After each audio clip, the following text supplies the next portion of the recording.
বান্দরবানের লামা উপজেলার ফাঁসিয়াখালী ইউনিয়নের ও চকরিয়া উপজেলা ফাঁসিয়াখালী সীমানা পার্শ্ববর্তী এলাকা কুমারী চাক্কাটা এলাকায় বিদ্যুৎস্পৃষ্ট হয়ে একটি বন্য হাতি মারা গেছে। সোমবার ৭ জানুয়ারি রাতে কুমারীতে এ ঘটনা ঘটেছে। বিদ্যুতের তারে জড়িয়ে মারা গেছে বলে স্থানীয়রা জানিয়েছেন। এদিকে গতরাতে বন্য হাতির হামলায় পার্শ্ববর্তী চকরিয়া উপজেলার ফাঁসিয়াখালী ইউনিয়নের দক্ষিণ ঘুনিয়া এলাকায় এক কৃষক মারা গেছেন। নিহত কৃষকের নাম ফরিদুল আলম, ২৭। তিনি দক্ষিণ ঘুনিয়া এলাকার মৃত আলী আহমদের ছেলে। স্থানীয়রা জানায়, দক্ষিণ ঘুনিয়ার পাহাড়ি এলাকায় কৃষক ফরিদুল আলমের একটি লাউক্ষেত রয়েছে। তিনি রাতে সেটি পাহারা দেন। ১ সপ্তাহ ধরে একটি বন্য হাতি ওই এলাকার ফসলি জমিতে হানা দিচ্ছে, ক্ষেতখামার নষ্ট করছে।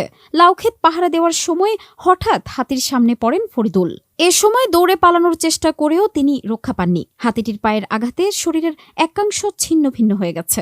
দিবাগত রাত ১২টার দিকে হাতিটি বনের ভেতরে ঢুকে গেলে স্থানীয় লোকজন লাশটি উদ্ধার করে বাড়িতে নিয়ে যান। সকাল ৮টার দিকে খবর পেয়ে আমি ঘটনাস্থলে আসি, যেখানে একটা হাতি মারা গেছে।